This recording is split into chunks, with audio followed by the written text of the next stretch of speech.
Okay, here we are in Astley. Cheated a bit today, everyone. I got a lift because there's some dodgy roads. I couldn't find a footpath and it'll take me too long. And I think the weather's going to be rubbish tomorrow, so I thought I've got to get this in. I'm amongst some really old buildings. Don't know what this is. It's disused. Astley Church. You should be able to see behind me, and I'll go up to that. Really interesting building. And then behind me is the castle, which you can stay in. The Landmark Trust have looked after it. And you can, when we're allowed to go out, you can stay in it and let it out. And there's a big lake over here that you can. There's an angling club there. What a unique set of buildings. Really interesting history. I've read all the little plaques that are around. The church especially, it's quite big for a village church. There's literally no houses here in Astley. It's probably 50, if that. But they've got these massive buildings.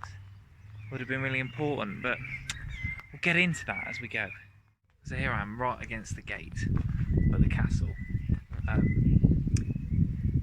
So you can stay in that. Obviously, it's all still a bit, well, hollow, because that front half is still damaged from the fire in the 70s. It was a hotel. You could let it out till like from the sort of 18th century, and then eventually it became a hotel. And there was a fire in the 70s. It was left for like 30 years as this wreck that you can see. Except for some of the windows still look in a right mess.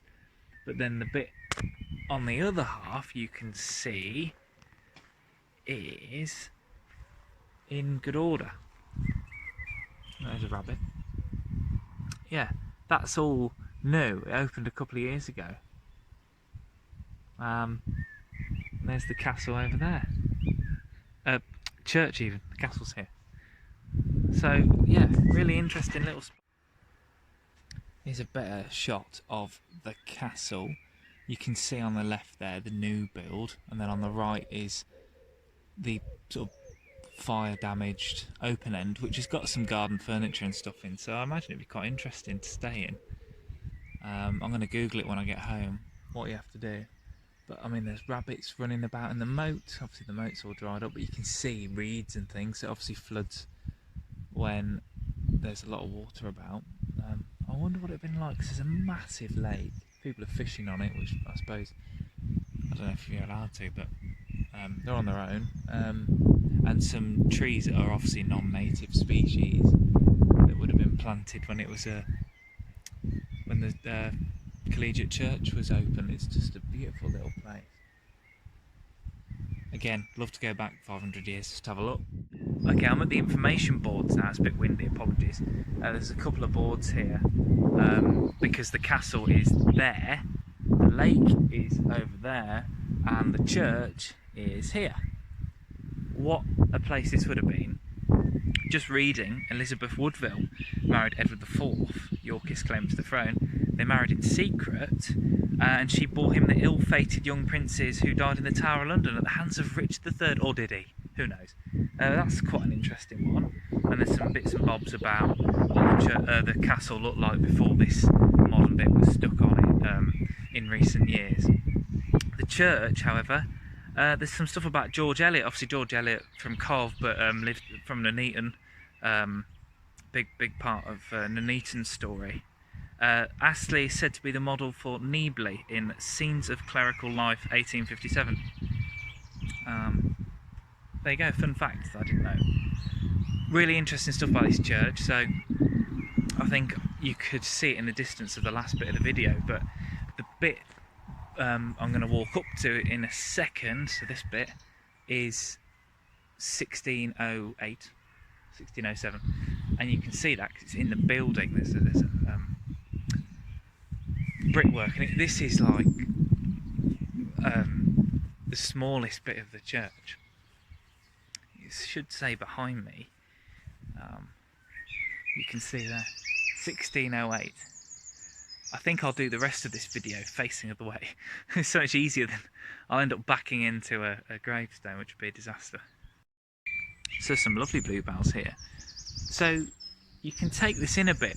This little bit on the end, the new chancel, is from 1608. The rest of it has been made up by what was the collegiate church from the 1300s to the 1500s, and it's a really interesting church. So that tower isn't original. That was added at the same time as this, using bricks from the old church. This church actually would go onwards into where the gate is, I'll walk up to in a minute. It's about 90 foot short of where it used to be. This bit was just the chancel, much like some of the other churches I've visited. The bit that's left, the nave, was actually just a chancel, and there were loads of chapels and other sort of buildings in this area that have long since gone. I'll take you around the other side now. So you can see, I'm a week late for the blossom, but you can see where the old and new join. And there are doorways to old chapels that have long since been bricked up. So originally the spire would have been much bigger than that. This building would have gone onwards into where the gate is over there, past all the trees. And every day a light was at the top, so they lit a fire in the top of the spire called the Lantern of Arden, because all of this was forest, and you can see this building, even though it's slightly smaller. You can see this from the road for some miles, and imagine that this is all forest as far as the eye can see, and then a light to guide the traders and travellers through the thick forest. I mean, it's quite poetic, really, isn't it? It's beautiful thoughts of just getting through all the woodland and seeing this church, but instead now we have Warwickshire Council collecting the bins. That's what it's all about. So yeah, the church here would have carried out this front door. Wouldn't have been a front door. It went onwards, and this would have been a central tower to a much larger building, and that would have been a site. I'll definitely need to have a look at the interiors of this when it's back open again, because I imagine it's beautiful. There's some pictures on the bits outside and it's just glorious.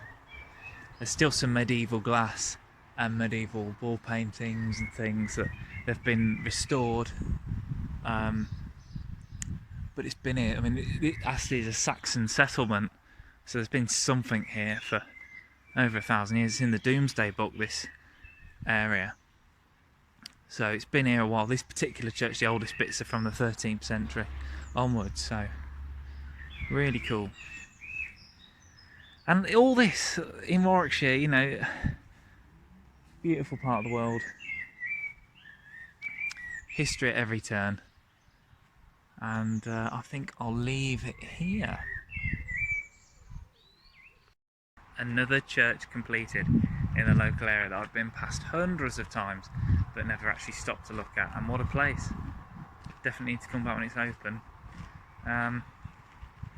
You can hear all the cars though, it's really annoying. Fast roads, 50-mile-an-hour roads. Let's see how we go. Couple more shots from the road as I leave. Really cool place, but like a lot of Warwickshire, beautiful, just need to explore it. Astley Church, you should be able to see in the background, very distant speck. I'm currently in a rapeseed field. Hope my hay fever holds out. I've decided to go the long way round because I don't want to get smashed to bits on the 50-mile-an-hour roads. So I'm going to go via Arley and see how we get on. Because I still haven't got that new Ooeerr album. I can't just get run over yet. Come on, give me a chance, so we'll see what we can see. We are walking in parallel. Oh, I've just left for Longley, which is over there. Oh, this has taken a bit of a detour, but we'll get there. Almost on the home stretch, but I've managed to avoid the cars, so that's good. And I know where I am now, so all is well. Hello. Oh, it's a bit of a blockage as they cross the waterway.